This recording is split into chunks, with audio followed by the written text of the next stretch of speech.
Cathedral and to the reflection for today, Friday the 4th of June. I'm Robert Titley, the Cathedral's Canon Treasurer, speaking to you unusually in mufti today rather than in clerical uniform for a reason that will become clear later. I hope you're not one of the people who's had to cancel a trip to Portugal at short notice. Portugal has suddenly been placed on the amber list of destinations from the UK. This great flurry of activity, which has caused dismay to travellers, holidaymakers and others, and to people in the tourist industry, is the latest example of the sudden changes of direction that governments feel they have to make, responding to the shape-shifting coronavirus. Well, as the cliche has it, it's an ill wind that blows no one any good. And BBC Radio at the moment is running a little lunchtime series on undiscovered Britain, because there will be places that will benefit from tourism, visits of all kinds, if overseas destinations are impossible or just very difficult for people to visit. Whether it's abroad or within the homeland, we do seem to have an urge to travel. Us Brits perhaps more than some, but it seems to be a pretty universal human characteristic. You probably have heard people interviewed saying like, we just needed to get away. And you can really understand that after these months of lockdown and restriction, whether that getaway is to Portugal or to Portsmouth. Lockdown has been a very different experience for people who are able to live in somewhere that's got a fair amount of space to it, and those who can't. Those who have spent the lockdown in a flat rather than in a house with a garden, or in an urban area rather than an area that has green fields, perhaps just a walk away. And quite apart from the coronavirus privations, we do seem to be wandering animals. Our first human ancestors were travellers long before they became settlers. So perhaps this wanderlust is intrinsic to being human. However we may have evolved over the generations, perhaps it is never going to leave us. Well, like everything, an instinct, if you have an instinct of any sort, is a good thing to examine from time to time. And if you feel you've got an instinct for travelling, well, spend a few moments thinking about it, looking at it in your mind and seeing what it looks like. That urge to travel, well, travel can be really healthy and really nourishing. But if you find yourself wanting to do it pretty much as often as you can, or find yourself wanting to get away from things really, really badly, it may be worth examining why that might be. Is this a healthy instinct that will leave me refreshed and restored and better able to face things when I get back home? Or is this actually a way of not facing something which will still be here when I get back home, or which may even find me in the place that I get away from it all at? What am I hurrying to? What am I running away from? Last month I found myself doing something that was a real privilege, which was to lead a quiet day for a group of people. We did it by Zoom because we weren't able at that stage to gather in the numbers that were later permitted. And I found myself talking about the story of Jonah. Wonderful story in the Hebrew scriptures of a man whom God commands to go and prophesy to a place called Nineveh. And if you ever did Jonah Man jazz at school, you will remember that Nineveh city was a city of sin, where the jazzing and the jiving made a terrible din. And Jonah was to be God's person for sorting Nineveh out. But as you may remember if you know the story, Jonah instead sets off for a place called Tarshish. And if you say, well, where on earth is Tarshish? All we need to know about Tarshish is that it lies in the opposite direction from Nineveh.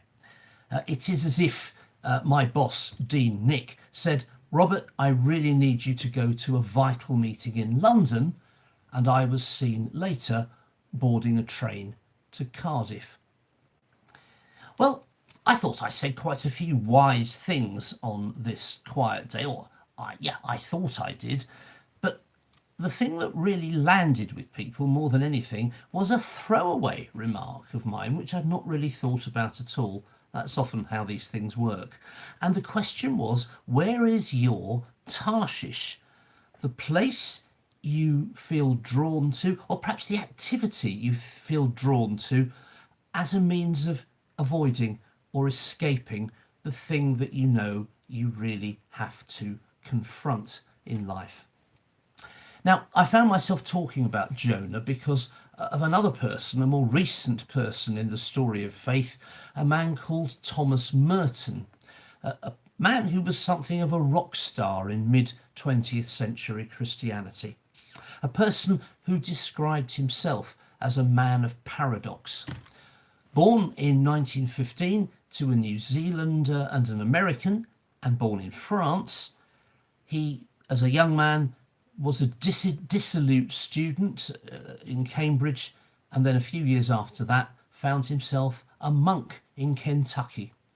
There he lived a life of medieval austerity right in the middle of the post-war American dream of material plenty. There he was, a Trappist monk who wrote best-selling books, a contemplative who found himself at the heart of the civil rights movement. The singer Joan Baez cited him as one of her inspirations. One of his early books, Merton called The Sign of Jonas, the American English version of Jonah.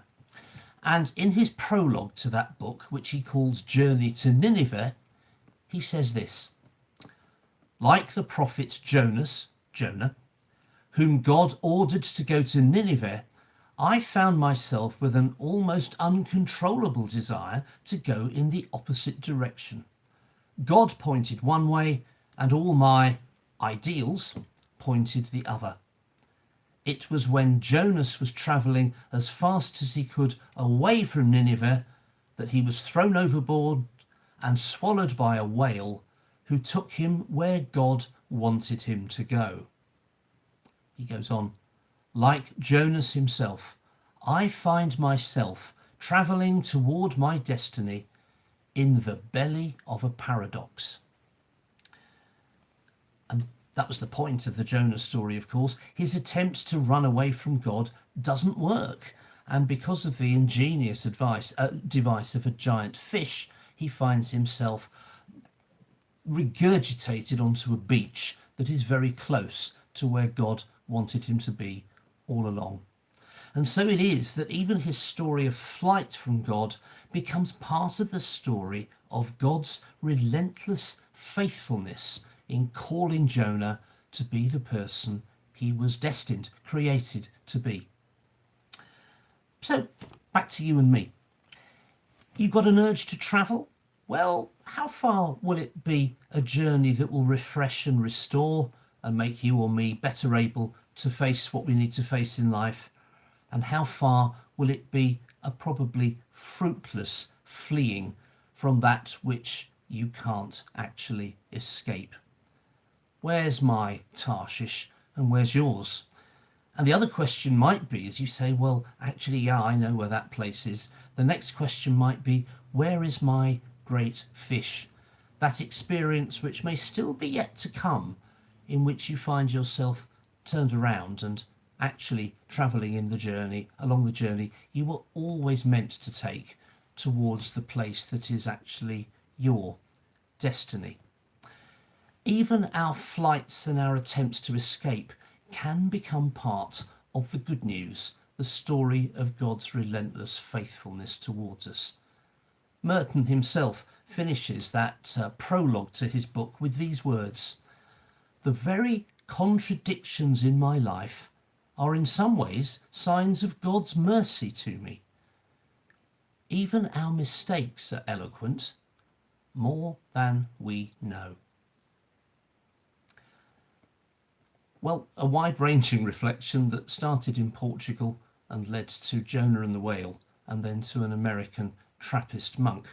I hope that something in these words of the last few minutes, even and perhaps mainly the throwaway ones, may prove to be helpful to you. Meanwhile, you'll excuse me for rushing because I actually do have a train to catch. Thank you for watching and for listening, and may our relentlessly faithful God be with you. Goodbye.